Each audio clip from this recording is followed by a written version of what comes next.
Hey there, welcome to the Astro Psyche. This is your weekly astrology for May 22nd through the 28th. And this week we still have a lot of strong, ambitious, and forward-moving kind of energy. So we're going to talk about Mars in Leo and the aspects that it's making. We're in a waxing moon phase and a lot of other energy. Again, all very active, and there's a lot of momentum here. My name is Shawna McGrath. I'm a psychotherapist and an astrologer, and I'm excited to share the astrology of this week with you. So, biggest thing I think that's happening this week is we have Mars in Leo, and we talked about this last week, right? That Mars moved from Cancer into Leo, and a part of that transition process is that Mars is immediately making a square to Jupiter and an opposite to Pluto. And so these three planets, Mars, Jupiter, and Pluto, are very concentrated and connected together. So to break this down a bit, Mars is about our ambition, our desire to fight for something, to meet confrontation, and to be bold. It's really about our physical energy and our physical energy levels as well. Our ambition, our stamina, to physically perform, to physically do the things that we are excited about doing. And in Leo, we like this because Leo is about also being bold and being a leader, and Leo energy is like really gets excited and passionate about things, so there's a lot of enthusiasm there. Now, Mars is making an aspect to Jupiter. Jupiter is about growth, expansion, luck, abundance, synchronicity. It's about being open to all of the new opportunities and also being open to new ideas. Jupiter is associated with culture and sociology and anthropology, the study of cultures, the study of humankind. And Jupiter is about remembering that our perspective is subjective, and that when we study something from all different angles, that we get a fuller and more complete view of things. So Jupiter is really associated with that sense of like wanting to understand things from a different angle and looking at things in different ways and broadening our minds through reflection and through study even. So now when we have Mars and Jupiter coming together in a square, there's a lot of energy in both of these planets, and the square is about tension. So the square typically shows where it can kind of feel like we need to switch on and off or do one thing and then the other thing. It's kind of like a compromise sort of energy. And there can be a lot of feelings of feeling conflicted. And then the other piece of this is, if that wasn't already sort of like this really, it feels like a concentrated ball of energy to me. So the other piece that's playing into this, that's feeding into this, is that Pluto is involved in this situation. So Pluto is opposite Mars, and it's also square to Jupiter. Now, Mars opposite Pluto, we talked about that a little bit last week, and it's still active this week and into next week. So Mars-Pluto is about like really big energy around feeling strongly about something, feeling passionately about something, wanting to do something about especially issues around Pluto where there is either research or getting to the bottom of something, discovering the secrets, or maybe more at an internal level, especially if this is landing in more internal and introspective areas in your chart. This could be really working out and looking at the unconscious patterns that you have, or working with your dreams or synchronicity to understand the unconscious. Pluto is the unconscious part of you, and how there are ways of being, there are ways of acting, Mars, that maybe are coming to the surface, Pluto. So, and again, Jupiter, I think that, so there's kind of different parts of this. There's the part that is challenging, which is definitely the Mars Pluto situation. There can be a lot of tension and sort of like wanting to like really get into things. There's a lot of energy around passion, confrontation, assertiveness, and Jupiter really wants us to grow and expand and look at the new possibilities, look at the new opportunities that are happening here, and how are things opening up for you. Now, a key way to tap into this is to look at where Taurus is in your birth chart, because that is where Jupiter is. That's where we've had Mercury retrograde. That's where we had our new moon in Taurus last week. So there's kind of like this little pocket of growth and new life emerging in the area of Taurus. Now, the other piece of this, so we had our new moon last week, so that means that we're in a waxing growth lunar phase, part of the lunar cycle. We'll have our first quarter moon in Virgo on Saturday, the 27th. And so this whole week we're in the growth phase, which is about moving forward, taking action. Especially if you have been waiting to start something new or to launch something, and maybe you were waiting because we had Mercury retrograde, this is a fantastic week to launch or announce or start new things, because when we're looking at auspicious times astrologically to start new things, we like to do that during the waxing moon phase, because it mirrors that energy of growth and elaboration and things really rooting in. And when we have this first quarter moon in Virgo on Saturday, this can be a time where it feels like we need to make a decision, or where we need to pivot or like redirect our energy. And so it's really interesting because earlier in the week, we have the moon moving through Leo, which is going to come into contact with Mars. So it feels like early and middle week, there's kind of like this working through how we want to act, Mars. And then on Saturday, it feels like a sense of clarity may happen. And that may happen within yourself. It may simply happen because the circumstances present themselves to you. And you're like, okay, now I know what I need to do because I have more information. The other piece of this is that the sun is also making a square to Saturn. And this is a challenging aspect, Sun square Saturn. It can often feel like our options are limited, or like our energy or our sense of self-expression is sort of like hemmed in or limited in some way. Saturn is about restriction, limitations, and boundaries. And this is connected in with the first quarter moon, because the essence of the first quarter moon is that it is making an aspect to the sun is making an aspect to Saturn, and in this case, because it's the waxing moon, it's the moon in Virgo opposite Saturn in Pisces. So all of this is kind of like tough, and I hope that I'm not like, I know as I'm talking about it, it sounds like kind of a tough week, and it may be, and there's a lot of potential for movement, momentum, and making a lot of progress. And that is going to maybe require a bit of effort and like really getting very, not just clear, but being determined and moving toward your desires in a way that is ferocious, like really ferociously moving forward toward that which is really important to you.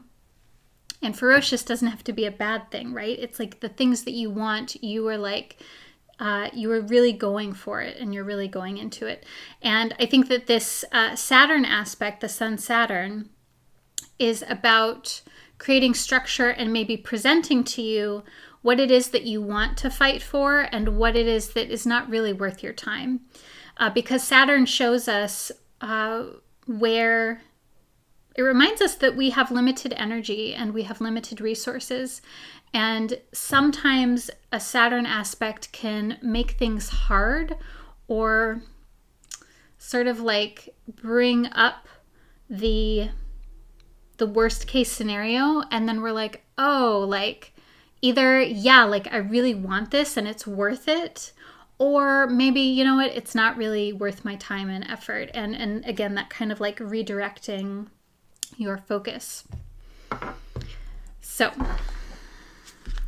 all of that being said, let's pull some cards for you.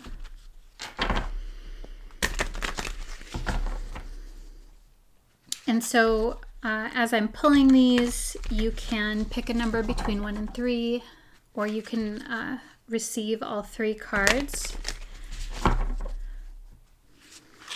And you're focusing on your body, focusing on your breath, and imagining yourself in a beautiful bubble of light. And your focus is on your heart or stomach, like the torso of your body.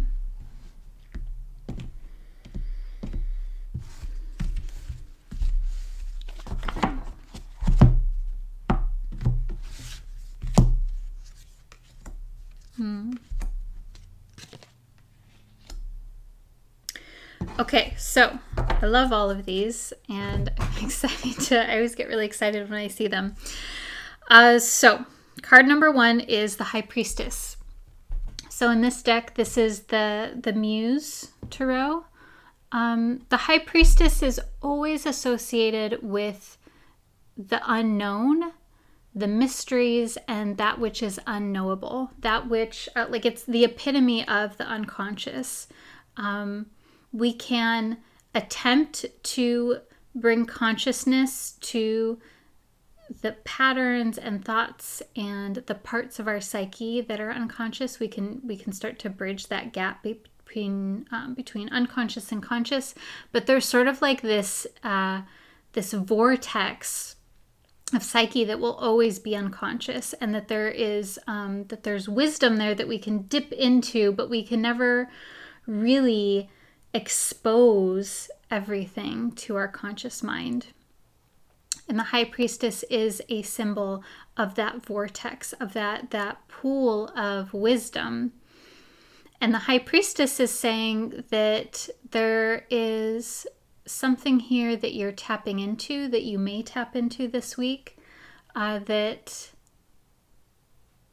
again, it's not even about like an intellectual understanding. It's more of like an embodied feeling. And so if you want to connect to this,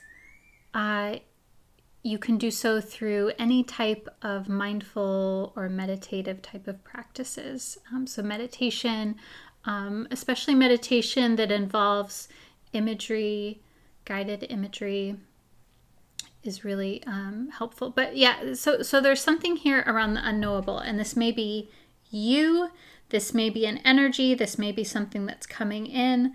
I'm also in this card drawn to the symbol of the runes. Those are these little glyph things here, and that makes me think of like languages and messages. So maybe there's some type of the High Priestess reminds us that psyche and our unconscious communicates symbolically to us. So dreams, astrology, tarot, etc., synchronicity, taking things symbolically is very helpful this week for you. Now the second card is the 9 of Voices. This is equivalent to the 9 of Swords. And this card is about worry. Particularly, it's about worry that is causing you, that's like affecting your mental health, but it's like excessive worry. This card tends to come up when it's something, when there's something that we're kind of like ruminating on. And it's not that the thing that you're worrying about isn't important or isn't worthwhile. It's not that it's not worth your worry, but you're worrying about it to an extent that it is causing you harm or suffering, there's like an excessive worriness. And it can also even be literally related to not getting sleep at night or not getting restful sleep because you are so concerned. So take that how it lands. That may or may not resonate with you. But there's something here about, like, there's something that's really bothering you. And I think that sometimes we can have like worry and concern and we're not even aware of it, but it's kind of like running in the background, like a tape, like a tape that's staticky, and you get used to it, but it's still kind of like wearing on your nerves. And so that's the kind of energy here. And then I pulled for the third card, the 8 of Voices. So 9 of Voices and then the 8 of Voices. And this card is about, so the spread is really, really interesting, and they all tie together in a way that feels very cohesive. This is also known as the 8 of Swords in the Smith-Waite deck. So the 8 of Voices, the 8 of Swords, is about feeling confined. It's about feeling not just stuck. It's about feeling like you can't do anything. It's about feeling bound or restricted, or like you don't know what to do even. It's like not even that you can't move. It's like that you can't even see what the next step may be. It typically, so whenever I pull this card, there's usually a theme around being or feeling disempowered in some way. And I know that sounds really negative. The part that I like about this card is it is also saying that the situation that where we feel like we do not have any power, we actually have a strong sense of power. And that's not to diminish or to downplay the real struggles that we have and the real limitations that we have. But this card is saying that you have more power than you realize. And that a part of that is removing anything that's restricting your vision. And when we take that symbolically, so like in this image, the card has the figure has a blindfold over their eyes. And it's really interesting because when I'm looking at all of these cards, there's this theme around sight and vision, which is like really, really interesting. So for example, in the High Priestess card, the first card, the figure has one side of her face covered by a hood, by a cloak. The second card, the figure's eyes are closed. And the third card, the figure has a blindfold over their eyes. And I wrote about this in my thesis. I talked about how in in-depth psychotherapy, as well as mythology of psychopomp figures, sight was a key component, and how sight is related to our ability to see, of course, but also to illuminate that which is hidden, and that we use our sight, our symbolic way of seeing, in order to uncover things that are unconscious. And all of these cards are really speaking to working with unconscious dynamics. And I'm saying that because the High Priestess is a symbol of the unconscious. And then the 9 of Voices and the 8 of Voices, these cards are saying that there's something coming from inside of you that is affecting your external reality. And this is so often the case. It's not always the case, right? We have kind of this mix of external and internal factors. But these cards are saying that there's something that you're really worried about, and there's something that like you're very anxious or worried about it, maybe. And that you feel maybe like you don't have a lot of options, but that is not necessarily true, that there's a new insight, or there's something that's going on behind the scenes of your consciousness that will help you to have this wisdom, to have the freedom to move more freely and more joyfully in the way that you want to. I hope that makes sense. Please take that as it resonates. If you resonate with my work, I would absolutely love to do an astrology reading for you. And if you want to move deeper, I am honored to offer psychotherapy to folks who are residents of California that maybe are interested in and resonate with my work. I'll have a few spaces open for new clients starting in July. So I'll have information more about that and how that works and my approach and everything on my website. I'll link that down below. I am very excited to share that with you, and I'm wishing you a wonderful week and sending you lots of love. I'm hoping, wishing for this week to go as smoothly and empowering and easefully and gracefully as possible. I'll talk to you later. Bye.